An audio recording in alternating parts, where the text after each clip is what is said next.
Welcome to the Spirit-Filled Leadership Podcast. I'm Pete Burak. This is a podcast where we believe the world needs disciples and disciples need Spirit-filled leaders, people who are abiding with the Father, becoming like the Son, and living in the power of the Holy Spirit. Just a reminder, if you're new around here, you can watch this episode on YouTube or you can listen on Spotify and Apple Podcasts. Please like, rate, share, do whatever you need to in order to indicate to us and to the world that this is something worth paying attention to. We're still at the beginning of this journey, and we really appreciate all of you who are out there watching, listening, sharing, liking, and commenting.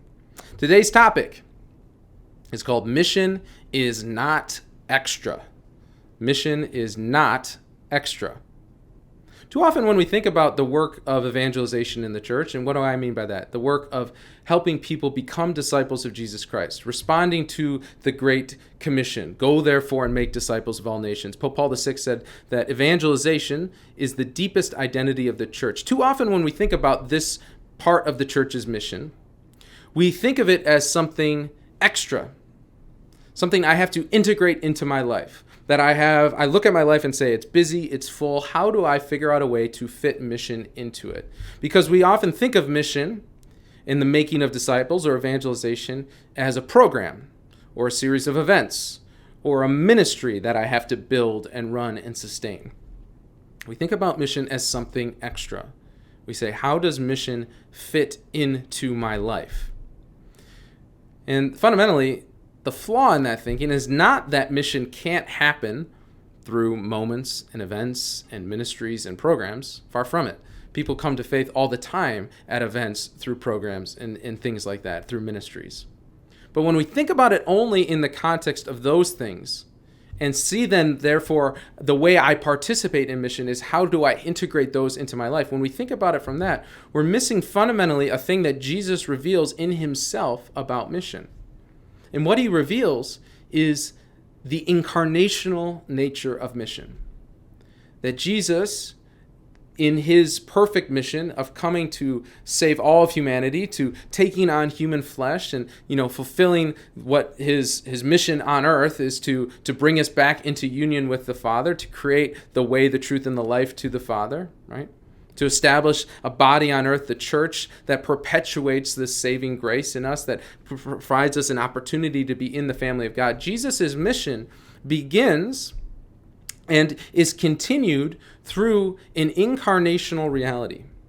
What do I mean by that? Is Jesus, in his earthly mission, came at a particular time, to a particular place, to a particular people, and lived that life as a means by which to promote and to establish his mission.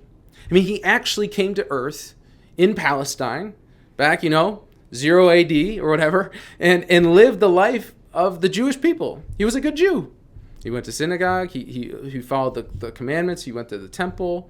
He lived that reality, the food he ate, the clothes he wore, the images he spoke in, the examples he gave, the places he traveled, all of which were governed by, defined by, the people he was sent to in that time. And of course, his mission extends to all people for all time, but in a particular way, he was sent to the Jewish people at that time. And he built and established the mission through those people, through the 12 and the 70 and the growing church, that then they went out. And when Paul goes to Athens, or when Paul goes to Thessalonica, or when the apostles go all over the known world, everywhere they go, they take on an incarnational reality. As John says in 1 John, what we have seen, what we have touched, what we have looked upon concerning the word of life, this is what we make known to you. And the way they make known it to these people is to talk about, to live in a way that's consistent with the people they're sent to, but of course different. Consistent that I'm going to come and live a life with you in all ways that are appropriate so as to draw you into the new life of God that resides in me. And the church, when the church does mission well, embodies this in an incredible way. And a technical term would be a certain enculturation, where we go and we find what is good and true and beautiful about the people we're sent to. We begin to live that life with them and then draw them into the new life with Christ. And while we are not the same as the Jesuit missionaries that came to North America, we're not called to maybe that level of radical enculturation. If we start to think about mission as more of an incarnational reality, where how do I enculture myself in my current life? So instead of saying, how do I add something extra to my life? I have to introduce mission to my life. How do I look at my current way I'm living, my workplace, the way I exercise, the way I have fun, my friends, my family? How do I see that through the lens of mission? How do I see them through the lens of mission? And begin to live accordingly. All of a sudden, then, we start to realize what Pope Francis said not that long ago, where he said, your life is mission. Your life is mission. So we have to remember that mission cannot be reduced to an event, a ministry, a moment, but it needs to be seen as a way of life, as a foundational component of who I am. We talked about identity in the first ever episode of the Spirit-Filled Leadership Podcast.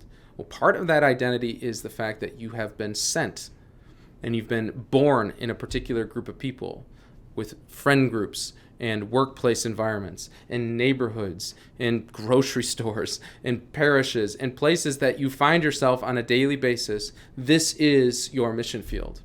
And what would look like if we started to live as if everyone we come in contact with is part of my mission, part of the way I participate in Christ's saving work for the world.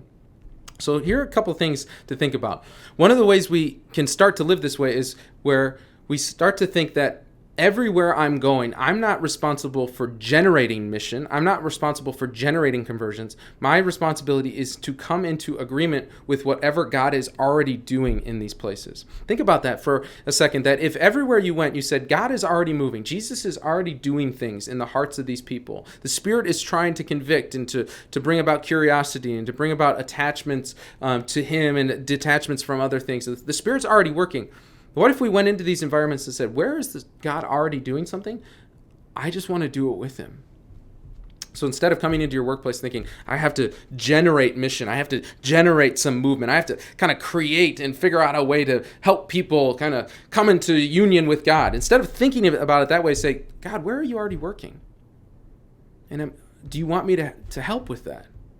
So you start to see, oh, God is doing something over here. I'm gonna come and bring my gift to the table there. Or God is starting to move in this conversation. I want to come into agreement with that, and I want to support that, and I want to lend my gifts that He has given me, but lend my gifts to this process. So seeing mission as saying, what is God already doing, and how can I do it with Him?